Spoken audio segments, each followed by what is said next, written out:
Dear students, you know that now we are going through a dark tunnel of pandemic COVID-19. In this situation, we cannot continue our regular classes. So I have prepared this video on nonlinear dynamics, which is a part of your course. This course will be on 75 marks, out of which 40 marks is on theory, 20 marks on practical exam, and rest will be based on internal assessment. So I'll start. Here I have highlighted the topics which I will cover in this lecture note. I'll start with some basic definitions. Then I will explain some dynamical systems. Obviously, the phase space and space-space trajectories are very much important in this context. I will explain one-dimensional and two-dimensional systems, dynamical systems also. And for this course, you can follow the book by Strokert on nonlinear dynamics and chaos. Mechanics can be roughly divided into statics and dynamics. Statics is the branch of mechanics concerned with the forces acting on stationary bodies. Here the acting forces are in equilibrium. So there is no motion of the system. Whereas dynamics is the branch of mechanics concerned with the motion or any kind of changes in any kind of bodies or systems under the action of various forces. The acting forces here are not in equilibrium, and here we will consider the changes in variables such as in chemical kinematics, population biology, nonlinear oscillations, etc. All these subjects can be placed under a common mathematical framework of dynamics. There are two main types of dynamical systems: differential equations and iterated maps, which are also known as difference equations. Iterated maps arise in problems where time is not continuous, that is, time is discrete. Whereas differential equations describes the evolution of system in continuous time. In these cases, we will discuss the flows, that is, in the continuous cases are defined as flows. When we will consider first order differential equations, then we will get one dimensional flow. If we consider second order differential equations, then we will get two-dimensional flows. The general framework for ordinary differential equations could be represented by set of equations 1, where x1 dot means dx1 dt. x1 dot equals to some function of the variables x1, x2, x3, etc. And in such a way we will get x2 dot, x3 dot and up to xn dot, where n represents the dimension of the system. Here x1, x2, xn up to xn are the variables which might be the concentrations of chemicals in reactors or the population of different species, and the functions f1, f2, f3, etc. are determined by the problem at hand. For example, we can consider the damped oscillator. The equation of motion of a damped oscillator is mx double dot, plus bx dot plus kx is equal to 0, where x represents the displacement of the oscillator, k is the stiffness constant, b is the damping term, and m is the mass of the oscillator. And this equation for the damped oscillator could be rewritten in the form of the sets of equations 1, that is in this format. To rewrite this equation in the form of set of equations 1, we will introduce two new variables. X1 is equal to x, that is x1 represents the displacement, and x2 is equal to x dot, which is the velocity of the oscillator. Then x1 dot will be equal to x2, and x2 dot, which is basically x double dot, that is the acceleration of the oscillator, x2 dot will be equal to minus b by m x dot minus k by m x, or in terms of x1 and x2, this could be written as x2 dot equals to minus b by m x2 minus k by m x1. Hence the equivalent system 1 is x1 dot equals to x2 and x2 dot equals to minus b by m x2 minus k by m x1. This is a linear system because here all the xi's, that is x1 and x2, on the right hand side of this equation or of these two equations appear only in fast power, that is in these equations do not contain the product of x1 x2 or the x1 terms like x1 square or x2 square or x1 cube, etc., or any function of x1 or x2, that is sin x1 or cos x1, etc.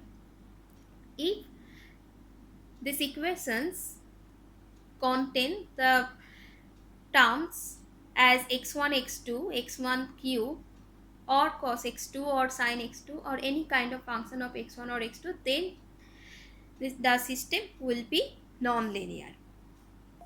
So basically the damped oscillator is a linear system. Next, look at the very simple equation of a free particle, which is mx double dot equals to 0. This equation, this is a second order differential equation, and this equation could also be rewritten as the set of equations 1, that is in this format. If we write this equation, second order differential equation, in terms of first order differential equations, then we will get x1 dot equals to x2 and x2 dot is equal to 0. Similarly, for a particle under uniform gravity, the equation of motion is mx dot equals to mg, and the equivalent system 1, that is the second order differential equation, eliminated two first order differential equations will look like x1 dot equals to x2 and x2 dot equals to g. Now look at the familiar equation of simple pendulum. X double dot plus g by l sin x is equal to 0, where x is the angle of the pendulum, g is acceleration due to gravity, and l is the length of the pendulum. This is also a second order differential equation, and we could eliminate this second order differential equation into two first order differential equations like x1 dot equals to x2 and x2 dot equals to minus g by l sin x1. You can see here function of x1, that is sin x1, comes in this first order differential equation, and we know that if the differential equation contains any function of the variables, then non-linearity arises. So this system, that is a simple pendulum, is a non-linear system. The basic difference between a linear system and a non-linear system is that a linear system would be considered as the summation of its parts, whereas in non-linear systems, superposition principle is not applicable. And linear systems, as superposition principle is applicable to linear systems, so linear systems are very easy to solve by analytical method, whereas non-linear systems becomes difficult to solve by analytical methods. Here we will require idea of phase space. The usual way to solve the equation of simple pendulum is to assume the small angle approximation, that is to consider sin x tends to x when x tends to 0. This will convert the problem of simple pendulum to a linear one which can be easily solved by analytical method. But by doing so, we are throwing out some of the physics like motion where the pendulum whirls over the top. Thus, the motion of the pendulum is simple at low energy when it swings back and forth, but at high energy when it whirls over the top, non-linearity comes into picture. This sort of problem can be solved using geometric methods. The idea of phase space comes when we approach to solve a problem using geometric method. Suppose we have a solution to the pendulum system for a particular initial condition. This solution would be a pair of functions x1t and x2t. Remember that x1t is the displacement or the angle of the pendulum, angle made by the bob of the pendulum, and x2 is its velocity or the angular velocity. If we construct an abstract space with coordinates x1 and x2, then with the passage of time, the point will move along a curve in the space constructed by plotting x1 along this direction and x2 along the y-axis. That is the space where displacement is plotted along x-axis and velocity is plotted along y-axis. This point is called the phase point, and the space so formed is called the phase space. The phase point moving along the curve in the space is called the trajectory traced by the system. The phase space is completely filled with trajectories, since each point in the phase space can be served as an initial condition.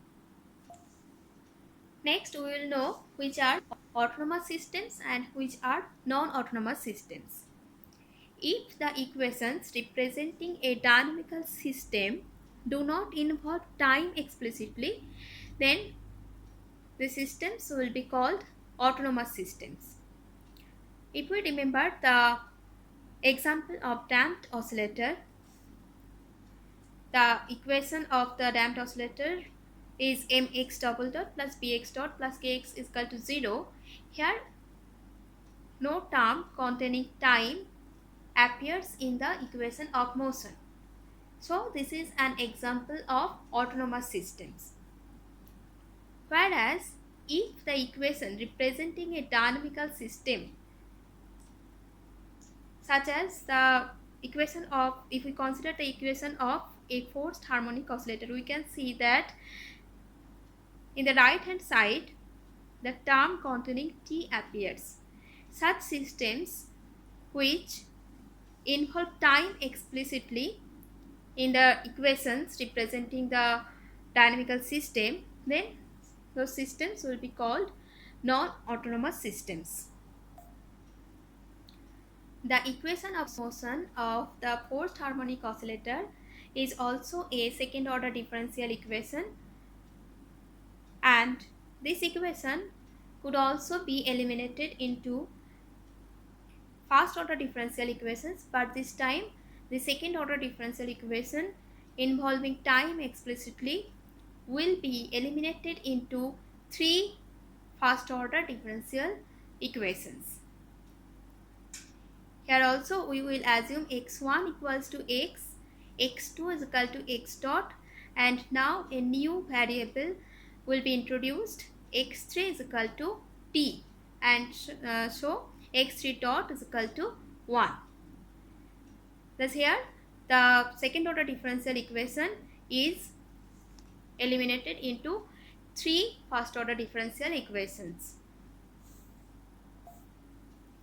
Thus, the time dependence adds an extra dimension to the system. As we increase the phase space dimensions from n is equal to 1 to n is equal to 3, we encounter new phenomena at every step, from fixed points and bifurcations when n is equal to 1, that is when we consider only one first order differential equations, then we will get fixed points and followed by bifurcations. If we consider n is equal to 2, that is two first order differential equations, then we will get oscillations, and finally for n is equal to 3 we will get chaos and fractals. So up to this point we know that when we will call a system a nonlinear one, how to eliminate second order or higher order differential equations into a number of first order differential equations. We have an idea of phase space, and we know that we can solve a nonlinear differential equation by using the idea of phase space and by using the geometric method. Next, we will consider one-dimensional flow. Here we will learn how to sketch the flows, how to draw trajectories in phase space, and how to calculate the fixed points, etc. etc. To start with, first consider a nonlinear differential equation x dot equals to sin x, that is dx dt is equal to sin x.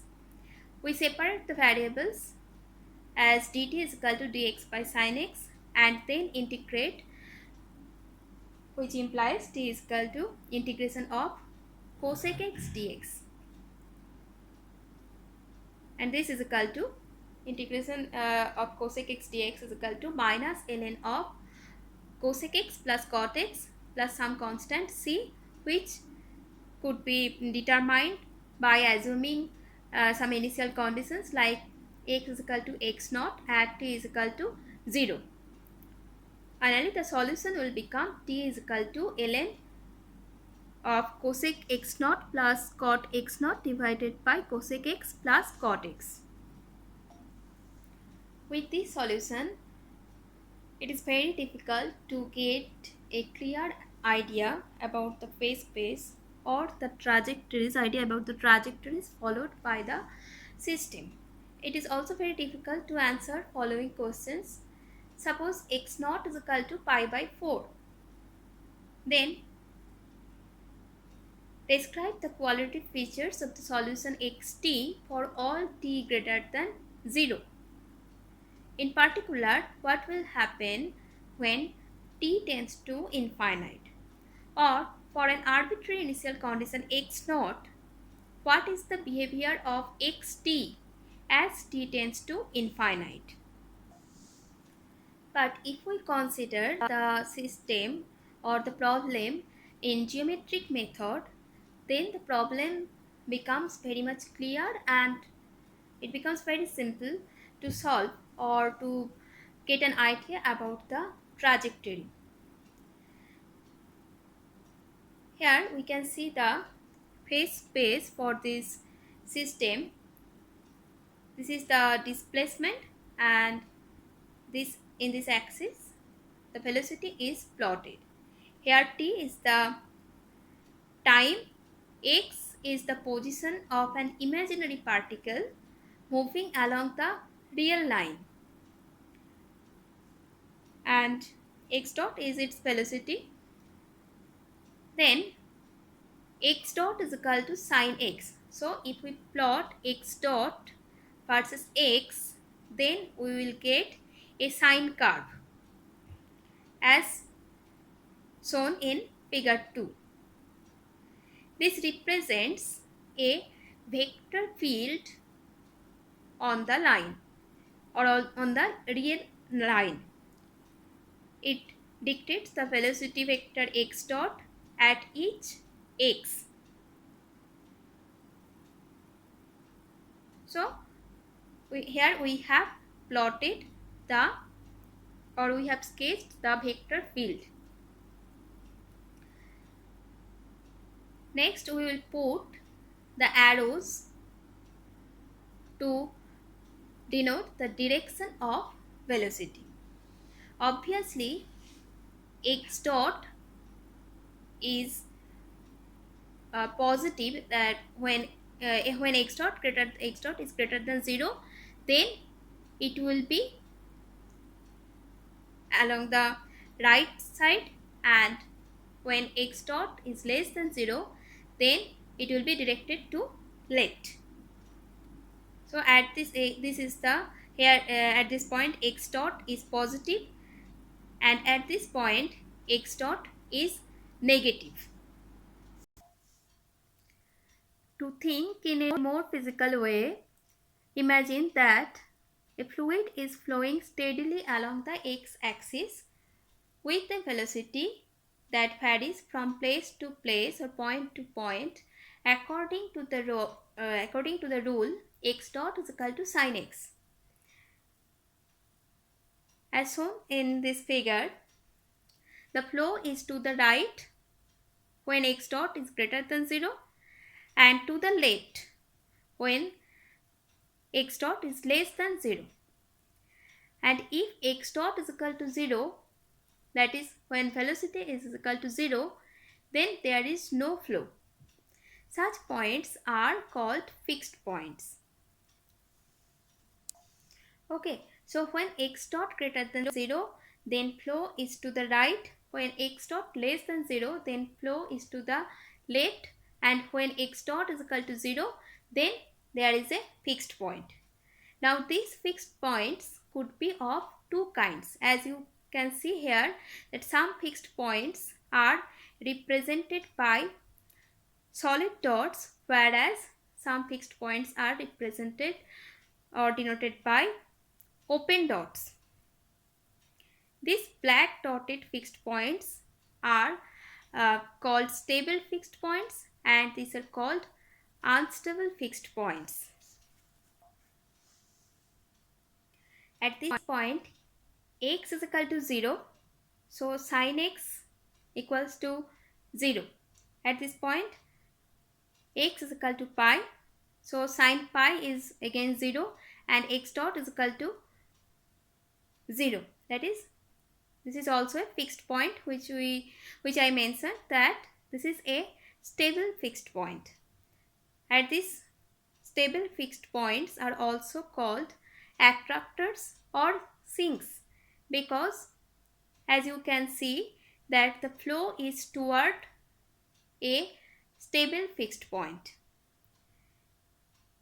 At this point again x is equal to 2 pi, so sine 2 pi is equal to 0, and this is also a fixed point, but now the fixed point is an unstable one, because you can see that the flow here the flow is in opposite directions. At this point at the left part of this point the flow is towards left, and the right part the flow is towards right direction. So this is an unstable fixed point, whereas at this point the flow is coming towards this from both the sides. The flow is coming towards this point. So this is a stable fixed point. Here also, at this point also, the flow is coming towards this point. So this is a stable fixed point, whereas this is an unstable fixed point.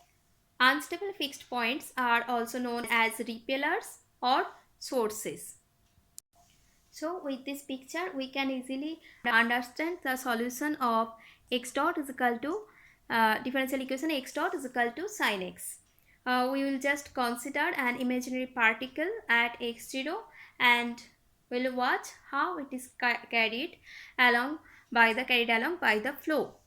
And this imaginary point will be called the phase point. As time goes on, the phase point will move along the x-axis according to the some function xt, which is this function is called the trajectory based at x0, that is based on the initial condition provided in the problem. Suppose we want to draw the trajectory of a particle for which the initial condition, that is initial position, is x dot is equal to pi by 4. That is we consider the phase point, this phase point where x is equal to pi by 4. Here you can see the flow is to the right side of this point. So the flow will be to the right at this point. And as we will move from this point towards this direction, then velocity, that is x dot, will increase up to x is equal to pi by 2. Here x dot will be maximum. So the imaginary particle starting at x0 is equal to pi by 4 will move to the right faster and faster until it crosses x is equal to pi by 2. Then the particle velocity will be slowed down and eventually the particle will be stopped at the stable fixed point pi by x is equal to pi. So the particle will reach this fixed point from left. So for an initial condition x naught is equal to pi by 4, the trajectory will look like this. The curve is concave up at first, then it will reach the maximum velocity at x is equal to pi. After that, it will slowly reach the fixed point at x is equal to pi.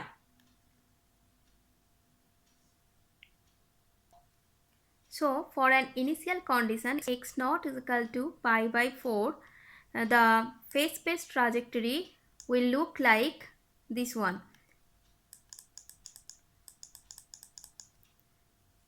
The initial condition is x naught is equal to pi by 4. The curve is concave up at first, then concave down, that is up to x is equal to pi by 2. There will be an acceleration, and after pi by 2 there will be a deceleration towards the point x is equal to pi, and finally the point will approach the fixed point or will reach the fixed point at x is equal to pi. The same analysis will be applicable to any initial condition x naught. Suppose a particle starts at this point. Then the flow is towards left. The flow is to the towards left to this towards this stable point. So at this point, if we consider this particular point, then the velocity reaches its maximum value, and then as the flow is towards this direction, if we consider this initial condition, then the imaginary particle will settle at this stable fixed point at an infinite time. Again, if we consider the imaginary particle here, if we start at this position, if we consider this initial condition, here also the flow is to the left, and this is an unstable fixed point. So the particle will start flowing towards this stable point at x is equal to pi, and at an infinite time will settle to this fixed point x is equal to pi. So if initially x dot is greater than 0, then the particle heads to the right and asymptotically approaches the nearest stable fixed point. Similarly, if x dot is less than 0, then the particle approaches the nearest stable fixed point to its left, and if x dot is equal to 0, then x remains constant. Based upon these qualitative forms of the solutions, this figure is sketched, and this figure is called is known as the phase portrait. Here in this figure, all the trajectories are shown for all the initial conditions. X is equal to 0 is an unstable fixed point. X is equal to pi is a stable fixed point. X is equal to 2 pi is an unstable fixed point. Also x is equal to minus pi is a stable fixed point, and x is equal to minus 2 pi is an unstable fixed point. We can see that as t tends to infinite, the trajectories are moving away from the unstable fixed point. That is this is the reason why unstable fixed points are also called repeller. Whereas as t tends to infinite, the trajectories are attracted to the stable fixed point, and so the stable fixed points are also called attractors or the sinks. So now we have an idea of how to sketch the one-dimensional flow. For this, we will first plot the vector field, that is x versus x dot versus x, that is the velocity as a function of displacement will be plotted first. Then the fixed points will be marked, and also the directions of flows will be marked based on either x dot is positive or negative.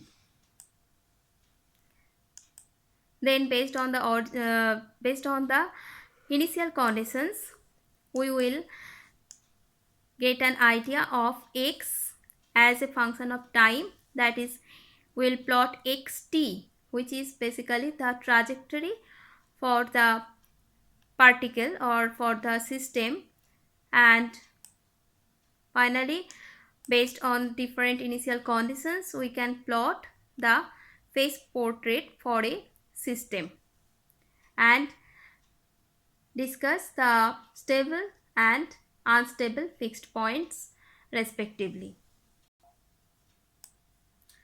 In the next class, we will discuss population models. So students, if you have any queries, you can send me email, or you can also type your queries here